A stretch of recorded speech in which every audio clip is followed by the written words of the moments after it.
Real estate is about freedom, choice freedom, time freedom, and money freedom, and the impact you can make with that freedom. But it doesn't come without cost. Your freedom takes work. That's why Neil Timmons brings together the tools you need to build your real estate legacy, from tips and tricks to interviews with industry titans. It's all here in one place. Real Grit. Let's get to it. Everybody, welcome to Real Grit. I'm here with the one and only Nick Perry. Nick started his career. I mean, he was really from rags to riches, as true as it actually gets, from absolutely nothing to really being a very significant player, a powerhouse, if you will, in this industry. Has perfected, I would say, the nationwide wholesaling model. It's a standard to be replicated. And so I'm really pumped to have him here. Nick, how you doing, bud? Hey, man, it's honored, excited to be here. What an awesome intro, man. Appreciate you bringing me on. Absolutely. No, I'm excited to have you here. We've known each other for some time, and you've got a tremendous story and journey, frankly, not just a story, because we're living it every day, right? Bringing and it's ever shifting and shaping as you're cultivating as you go. Just maybe for people who don't know you, just give me a little background. How'd you get into business, and what were the first few years like?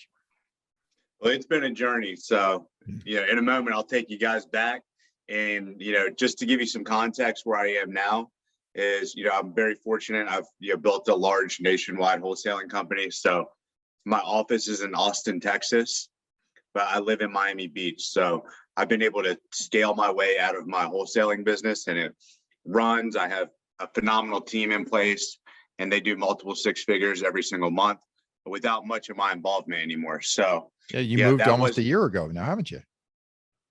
Yep. So I have other businesses that I own as well. The wholesaling company is just one of them. So that was my baby, though. That's really what got me started in business. That's what gave me the time, money, and freedom to be able to invest in other areas and move away from my office and my corporate job back in the day. So just to give you some reference, like you said, rags to riches. I had nothing 7 years ago. I think I was like down to my last like $500 in my bank account, not able to make rent. And before that, I grew up in Northern Virginia, right outside of Washington, D.C. I was always I was a C, D, F student. I made it to the 10th grade, and then I was like, I don't want to go to school anymore. I actually decided I'd rather work full time instead.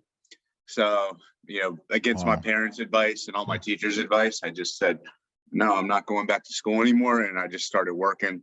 I did retail jobs. I worked at a cell phone store selling cell phones. And then when I turned 18, I decided to become a personal trainer, because I thought, that was, I like to work out. So I thought that would be a good career. Line them up, right? Yeah. And that was great. I did really well in that as a personal trainer, but there's only so far you can go being a personal trainer, right? You're trading time for money. And I realized all my clients that I'm training are super wealthy. They're coming in, they're in Bentleys, and they live in these nice houses. And, I'm scraping by making $60K a year, working my tail off.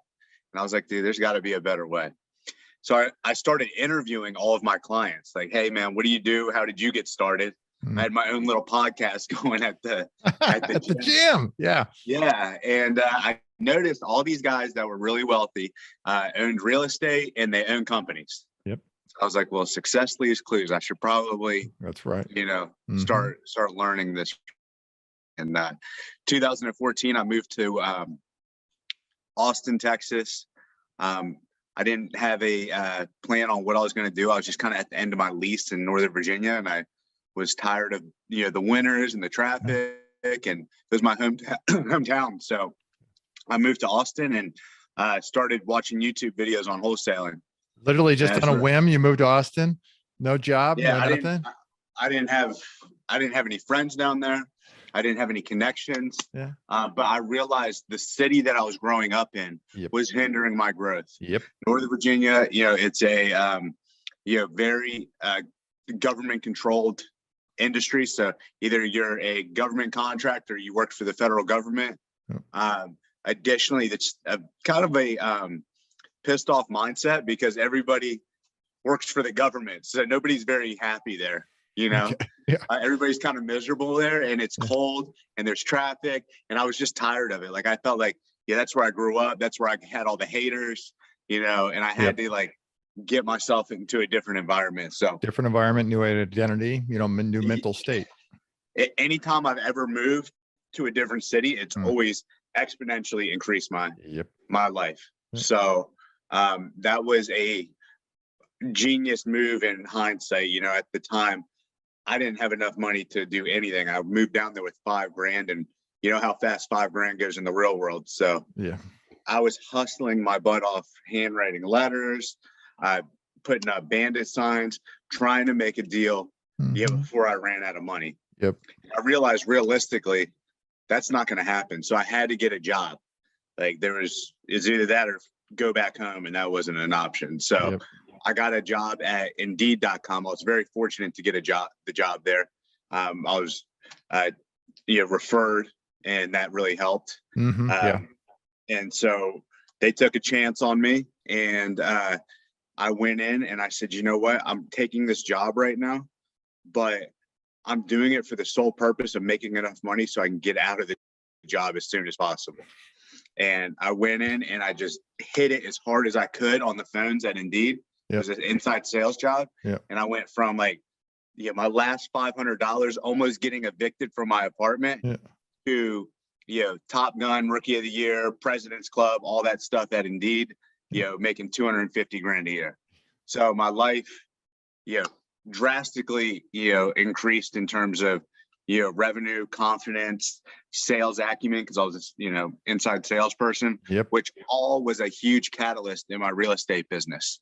Because not only did I get the skills that I needed to become really good at sales and persuasion at Indeed, but I also got the work ethic and the money to infuse into my wholesaling business. So that money from Indeed is what paid for a lot of the early marketing. It's what paid for, the Sean Terry masterminds, and every deal that I would close in those early days would just get all reinvested back into the company. Because remember, I'm trying to get out of this job as soon as possible. So, I did that for 2 years, built up a really, nice income for myself. I was making $250,000 at Indeed. I was pushing, probably 500,000 in wholesale at 26, 27 years old. And and that was cruising along. But then I was I made a crucial error and lost literally everything. And what I did was I dated a girl, and I had her working for me. And when I went to go break up with her, she went and got an attorney, which was her uncle. And her uncle went and drafted common law papers, and I ended up getting common law, and I lost all my material possessions. So she was, she worked there, but so that's how you guys met, but you dated, lived together, and then broke up, and then Unc got involved. I dated her for 11 months. 3 of those months we lived together. And after that, like 90 days of living together, I said, I'm all right, I'm done. Out. I'm out. And her uncle attorney said, I don't think so. We're going to get this guy. So, not only did they take all my material possessions, I lost my house, I lost my cars, I lost all my clothes, money in the bank account, had to go to court. Then, I was, spending money on attorney fees, to try to fight this thing. And I didn't know it was her uncle who was working pro bono. You're out spending. She's not spending a penny. So I was like, well, I'm just going to go the distance because I'll outspend her. Well, I was wrong. And I got, humbled real quick and went from, multiple 6 figures in liquidity down to like $8,000. So they served you with common law and then took you to court and then presumably won or settled, right? But here's how they settled was they wanted everything. And I said, no. And what it came down to, the crux of it was, you take everything, but you're not taking my business. Yeah. You can have all my possessions, but you can't take my baby, right? That's what I knew was going to serve me. That's right. Long term. That's the machine, and I wasn't going to give that up, no matter how hard they fought. So I kept the business, which was a website, all my systems, literally, CRM, everything, all the leads, and that was a wise move, because as bad as that seems, I still had, during that time, I was still going on appointments. I'm still locking up deals. I still got, properties getting ready to close. And so my life, even though I got set back, I never quit taking action. And so I was able to get through that rough period, pretty quickly. Yeah. I had to stay at my corporate job for 6 more months, was the worst part about it. The worst part of you lost almost everything, and the worst part about it is staying at the corporate job where you're the only person I know who's ever been divorced without ever being married. That's true. Riddle me that, so that is mind blowing. Hey, let's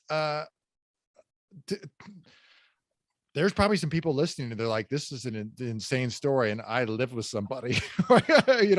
I'm not married, and what could go wrong? Knowing what you now know, what would you or could you have done differently in that situation or in that relationship? All right. So common law is only in a very small amount of states. So Texas being one of them. There's a few other states, but it's an old school law that hasn't been updated in the law books. And in Texas, there's no statute of limitations. They can live with you for any period of time. So if you have somebody living with you, make sure that you guys have a prenuptial agreement in place. Even if not married. Even if you're not married, because they treat you like you're married. They treat you like you're married under common law. Doesn't matter if they're staying at your house for a week. If they get mail there, and then here was the final nail in the coffin where I really screwed up, was because I had her working in the wholesaling business. I put her on the business checking, so that way she can, move money around when we needed to. Yep. And that was the judge didn't like that too much. And they ended up. Oh, and one other thing, on my direct mail, I put, my wife and I are looking to buy your house, because you know how we do that. We're like, hey, my wife. The direct mail would say whatever the mail piece says, right? And some of them say, my wife and I are looking for the neighborhood. Yeah. So they brought the direct mail piece into the courtroom and use that as fucking evidence. So that's just that's like stuff. Saying, is this really the third notice? Correct. So just a few tips. Check if you're in a common law state first. If you're not, you're fine. If you are, then make sure you take precautions if you're going to move in together or commingle any finances or anything like that. I'm not laughing at your expense, my friend. I'm just, I'm smiling because I'm blown away that this could even happen. Right. Hey, you know what? Life's not fair though. Yeah, that's true. Stuff's going to happen, especially, when you let crazy girls or guys into your life. Yep. So, at the end of the day, you need to take extreme ownership. It was my own fault for, letting somebody like that was capable of that in my life, without, being a little bit more discerning. But we all make mistakes. I think we've all probably, had somebody stab you in the back, or, a business partner screw you over, or, a spouse or somebody mess you up. So it's just part of the game. You just try to get better and not make the same mistakes. How do you stay mentally strong? So how do you get through that instead of just giving up and going, oh, forget this. I'm just going to go to Indeed and make what really is a very comfortable living that a lot of people would seek out to go, I made it. 250 grand is not chump change to go, I made it. And you just go, this is the worst thing about this whole thing is I got to be here.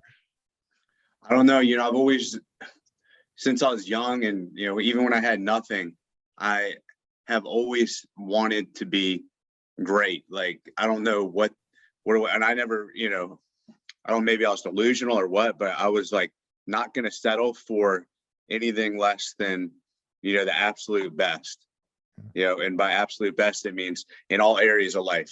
Financially, you're abundant beyond money, and you can give as much as you want to help the world.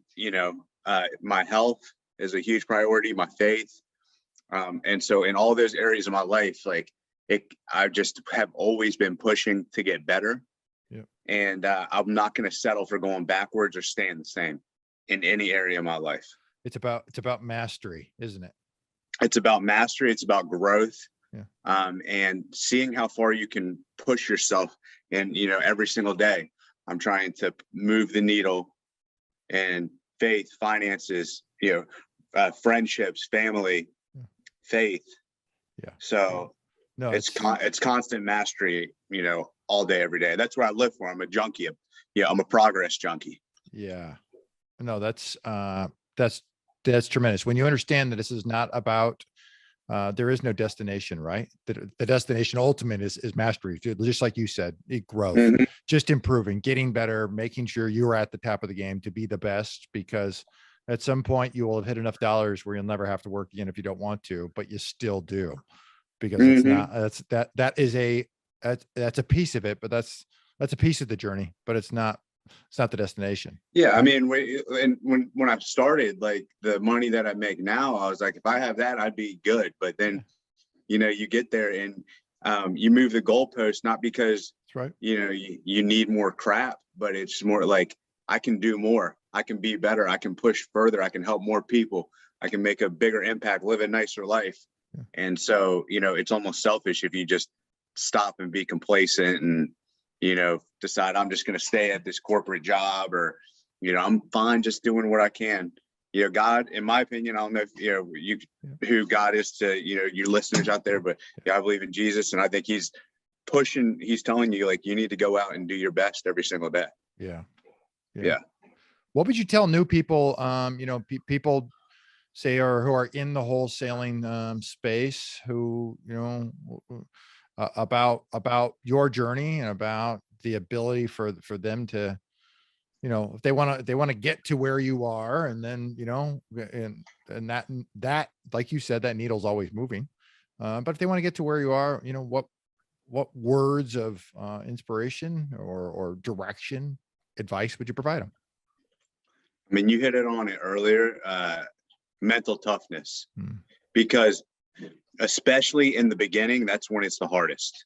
So that's when you need to be able to dig deep. And when your marketing doesn't work, and your only deal that you had fell through, and a business partner flakes out on you, and all that stuff's going to freaking happen in the beginning. Right. And you got to have the guts to be able to keep it together and keep it moving forward, and be humble enough to ask for help. I'm a byproduct of having good mentors, right? We met in a mastermind. I've been going to masterminds my entire career. Yeah. Because if I didn't have the guidance from people that have already walked that path, right, I would be lost. I tried watching YouTube videos till nauseum to, shortcut and get the information, but it doesn't really work like that. You guys need to tap in with a good mentor and do what they tell you to do, and make sure you're prepared for challenges.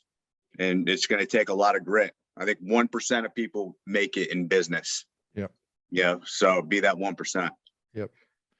Tell me about wholesaling for you is really, let's call it a funnel for dollar creation, for it to be redistributed into assets, into other things that produce you money, in our passions years. I guess, tell me what has been your mindset, where, I don't want to go into all of it, but tell me some spots where you've invested dollars, and kind of how you view the wholesale business as it relates to all the things that you're putting dollars into.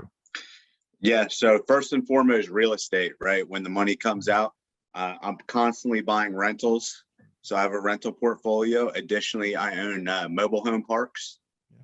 So those are the two sectors in real estate that I'm invested in. And it's not to say I won't, invest in more, but that's just where I'm at right now. And then outside of real estate, I own oil and gas rights. So I have 11 oil and natural gas wells out in Texas. Yeah. And I'm really excited about that. It's a great time for the oil and gas market right now. And I actually just bought a drilling rig. So cool. Yeah. So I just purchased a drilling rig. What's cool about that is not only do you get money for drilling the wells, but you get a carry in every single well that you drill. So you're okay.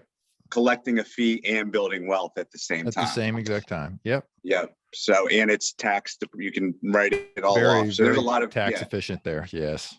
Yeah. So that was positive. And then, I've got a lot in the crypto markets right now. Yep. I play there, and I do, some stuff with e-commerce. I'm kind of like more like, at this point, I feel like I'm like Kevin O'Leary on Shark Tank. Like, I'll listen to anybody's pitch, and if it, I say no to most of them, but sure, right. if something makes sense, I'm getting ready to invest in a technology company right now that's in the payment space, and so it's just really where can my dollars go the furthest. And so I'm not just a real estate person, I'm more of an entrepreneur. Fair to say you'd credit all of it to real estate, meaning wholesale. It all real estate's the foundation. Yeah. Right. Yeah. Everything comes from there. So you just got to get really good at that, and that'll open up whatever you want to do. You want to go open an animal shelter, you want to build a church, you want to invest in other businesses, pay off your parents' mortgage, like whatever it is, you can do it with real estate. Yeah. It's exciting. Tell me about the culture of your team, because you didn't get here without having really good people to be able to do what you do and do it from afar. You're not in the office. What's the culture like? How are you able to do that? What's it like? I mean, if I were to, it would be like Wolf of Wall Street without the cocaine. Okay. Right. But you're gonna, my guys are all A players. I've hired and fired so many people, and I just got really good at identifying top talent and bringing them on board and keeping them. So they're primarily, mid to late 20s, really hungry guys that are looking to, not only make a lot of money, but they're interested in wealth creation and things like that too. And we provide them the vehicle to do that. So, I help my guys buy rentals. I make sure that, they're investing their money in the right places. So it's really, they're excited to be tapped into not only a place that gives them a really good paycheck where the sky's the limit, but they have, people like myself and my CEO, Brandon, helping foster their dreams. Yeah. A players only. Business can't afford B players. Would you agree with that? No, the leads are too expensive, right? Too expensive. So the lead that you give to the B player and they fumble on, the A player would have closed it and made you 70 grand. Correct. So take that scenario over the course of a year, it's hundreds of thousands, millions of dollars. Correct. For talent. And that's why it's imperative to get good talent and then find ways to, and that's what I love about you. You got a big heart. So it's not just give them a paycheck with an expectation. It is also foster them as individuals to bring them through and help them achieve their goals, their dreams, which has largely been real estate, about how to come in, how to acquire, how to get a rental. Yep.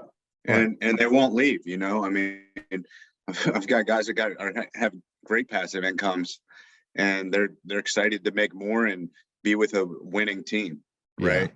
I think a lot of success is just getting a good group of guys together, or guys or girls together, and everybody's moving in the same direction. That's what a company is, essentially, is a group of people moving in the same direction. That's exactly right. All rowing in the same place. Yep. Well, it's, life's an adventure, but at the same time, it requires direction. Tell me, looking forward to the next year, where are you headed? So next year, I'm, got a lot on my plate in the oil and gas markets. I'm going to be acquiring new leases, additionally, probably buying another oil rig. And then in the real estate, I've got a ton of opportunity in mobile homes right now. So I'm actually investing as a general partner in a lot of mobile homes and taking equity and doing things like that. But I'm really excited about my wholesaling operation. It's continuing to get better and better and better. And so my core value is never ending improvement. So we're at a point right now where we're primed for even more parabolic growth. So it's hard for you even to put any revenue projections into next year, because I wouldn't want to, call it quite yet. The way that things are coming along there is really exciting. So financially, I like to get to like 15 million active income Yeah. next year. And that's between everything, you Yep. know. Yep. And So then great. I'm learning Spanish right now. So I live here in Miami. It's almost a requirement. Yeah. Right. I'm like #1 on Duolingo right now. I've been really pushing to, practice Spanish. I want to do some international travel now that things are open back up. Yeah. Get some more culture in different continents this next year. So all fun, exciting things, and just continuing to take care of myself and health. And if you don't have health, you don't have anything. So that's the truth. Yep. I love that about you. #1 on Duolingo. That you just bring your A game no matter what it is. That's it, man. I'll stay up until 2:00 in the morning, doing lessons if I need to. So. Yeah, I'm gonna win. Yeah. Let's move on to our final segment, what I call for impact. Your favorite quote. Everybody's got a plan until they get punched in the face. Mike Tyson said it. Why is it your favorite quote? And just like we talked about earlier, when you asked me what would I tell people getting into this business is, be ready to be mentally tough, right? So getting punched in the mouth is the same as you just spent your last dollar in marketing and it didn't work out. What do you do now? You didn't see that in the YouTube videos, right? So you need to be able to, okay, well, this is what I'm going to do. You need to be adaptable. You need to be tough, resourceful, and able to push through, when you get punched in the mouth. Right. So that's what separates the people that I see that are successful and the guys that do okay or don't make it. Yeah. What do you think holds most investors back? I think fear, that it's scary when you're out there spending money, and, entrepreneurship is a scary thing. You got to spend money and hope that, things work out. And I think that, people, need to, just develop that muscle. Like everybody is like, man, you got, balls of steel, or you're fearless. I'm like, well, man, I've been doing this for a while. Right. So, I risked $10,000, then I risked, $100,000, and now I'm not scared to risk, more. Right. So, yeah. You've been through it. You see a cycle, and you know what's within yourself, that even if it all went away, you know how to put it all back together. Right. And that's a huge thing is, you can, no matter what, I know how to make money. I know I have a skill that I can be okay in 6 months if the worst case scenario happens. Yeah, exactly. Outside of real estate, what are you most passionate about? My faith, like God is number 1 in my life. I put him, before everything, even into business and into relationships and finance. So, just my relationship with God and making sure that I'm abiding by him.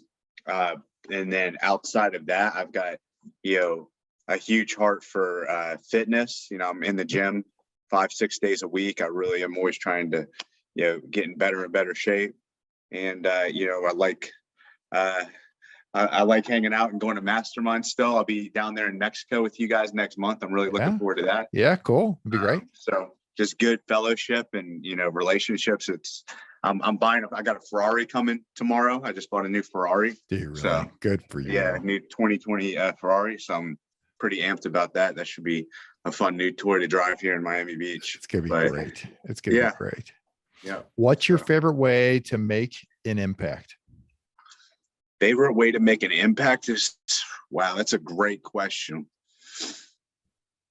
Favorite way to make an impact would be face to face. I've podcast and, you'll see me on social media, giving success tips, but nothing is more impactful to me than when I get to actually, spend time with you in real life, look you in the eyes and help you through whatever situation. So I've helped a lot of people. And it's, but my favorite is actually like, this COVID stuff kind of sucks. Everybody's doing everything virtually. Yes. I like actually meeting up and being able to hang out with people, do life together, and pour myself into them and try to help them in whatever way I can. Yeah. No, that's terrific. Well, I really appreciate you taking the time to connect up and be on here. If people want to connect with you, follow you on social media, where can they find you? Yeah, it's just my name. So Nick Perry, REI, like real estate investor.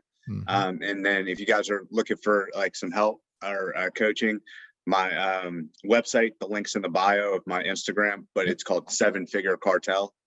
So we have a mentorship program if you guys are looking to dial in your wholesale flipping company and scale it in a fraction of the time that it would take trying to figure it out on your own. I've already done it. So yeah, you've already done it. And I've reviewed what you put together there. Really good stuff. So that's terrific. We'll make sure the links in the show notes as well.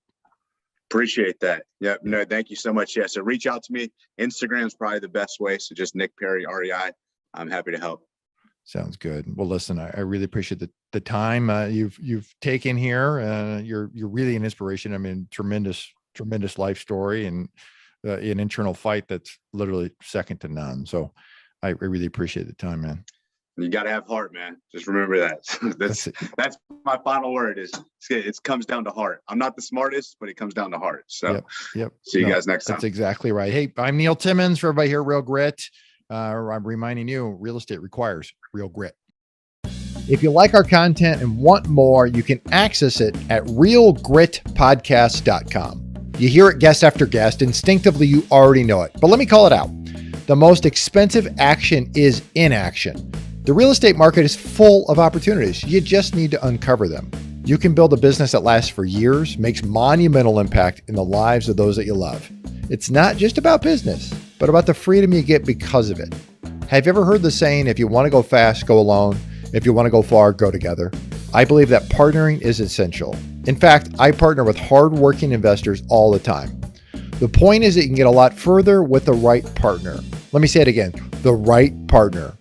If you've ever thought about partnering with anyone, or if you have a partner now, I encourage you to download my free Partner and Profit Guide, which includes the top 5 must-answer questions to evaluate a profitable partnership. You can find it at www.legacyimpactpartners.com. I'll see you in the next episode.